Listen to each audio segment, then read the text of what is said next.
Hey guys, and welcome! Today, the last week of Battlefield 2042's Season 1 has started, so we got another set of weekly missions, some new portal modes, and also a little discount in the item shop.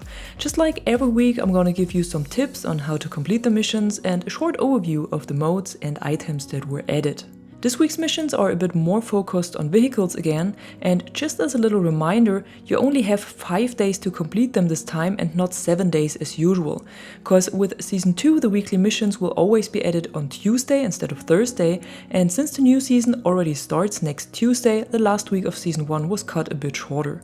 The remaining time of the season is always shown in the top left corner of the All Out War screen, so you can see exactly how much time you have left to complete all of your open missions. For this last week, you can collect another 49 Battle Pass points, and even if you have reached Battle Pass level 100 already, I would still recommend to do all the missions until you've unlocked the Season 1 badge. If you haven't found this yet, you can see your progress at Player Card, then Badge, and then Seasons. The counter is unfortunately a bit buggy and doesn't count your points in real time. Instead, the points seem to get added up over the next few days. So I'm honestly not quite sure what happens if you are close to tier 1 on Monday evening, but the points haven't added up yet. I hope that still everyone who earned enough Battle Pass points will receive the tier 1 badge for the season, even if it is a few days later. But like I said, if you haven't unlocked the red badge yet, be sure to complete the missions even though you don't need them for the actual Battle Pass anymore. But now let's take a closer look at them. In the first section, you need to do 3 kills with secondary weapons, revive 3 teammates in a round, and earn 3 combat or wingman ribbons. Secondary weapons means you need to use one of the pistols or the revolver, and I can highly recommend to use either the G57 here or the MP28. Both are pretty good sidearms, and especially when you switch the G57 over to burst fire mode, you shouldn't have any problems completing this mission. For the 3 revives in 1 round, just get in with Falk or Angel, and this should be done in no time. And for the ribbons, you need to do either kills or assists, destroy vehicles or revive teammates. And since you do all of this already for the other missions, these ribbons are earned on the side anyhow, so this is nothing you need to focus on. To complete the second section, you have to do 3000 damage with primary weapons, resupply 10 teammates with ammo, and travel a 3-kilometer distance in helicopters. The damage with primary weapons doesn't need any explanation, I guess. Just do what you do in a shooter game and do kills. And for the resupplies, just equip the ammo box and look for a hotspot. 10 teammates are not much, so it doesn't matter what specialist you choose here or what mode, this is easily done.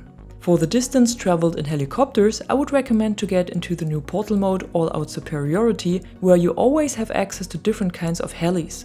Just pick one and fly across the map a few times and this mission is done. Or get into Breakthrough or Conquest and either fly a heli yourself or spawn into one as a passenger.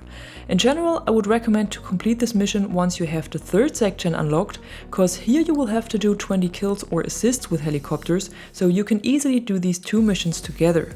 I did both in Breakthrough as a gunner and it worked pretty well. If you don't want to fly yourself, don't forget to equip the repair tool so you can repair the heli from the inside whenever it's necessary and keep it alive much longer. The second mission you need to complete for this section is to destroy 1 air vehicle, and this can also be done either in All Out Superiority or in any of the All Out War modes. The easiest way to do this is with a Wildcat cause it deals loads of damage to aircrafts, but the FXM missile launcher or the Recoilless M5 work pretty good as well.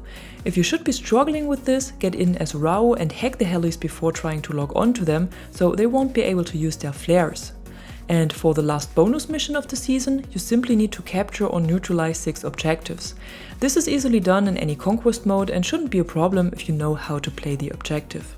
In Portal, the mode rotation has changed again, and this week we got the already mentioned All Out Superiority alongside Squid G's Rush Chaos and Battlefield 3 Conquest.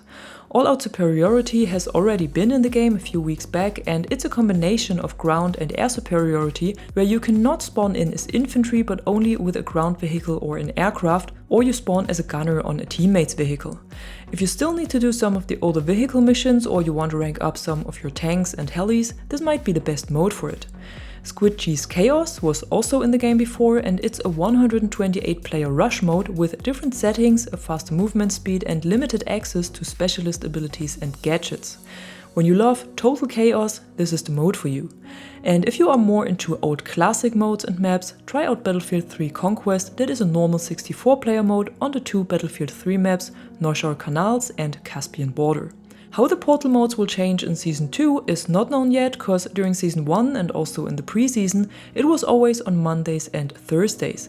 But since the weekly missions are added on Tuesdays with Season 2, I'm not sure if the portal mode update will change as well or if they keep it on Monday and Thursday. But we will surely find out about this in the next few days. In All Out War, the playlists have changed as well, and 0 Hour Conquest was swapped with 0 Hour Breakthrough again. So only Exposure and Kaleidoscope and only in the mode Breakthrough. Everything else stays the same. In the item shop, we did not get any new bundles or cosmetics this week. Instead, there is a small discount of 100 coins on the Storm Surge bundle now that was added with the start of Season 1 already. All other bundles are still at the same price, and there's also no free items available this week. And that's it for today. I hope you have fun completing the last missions of Season 1, and if you liked this video, don't forget to give it a thumb up and subscribe to the channel to stay tuned for more content like this.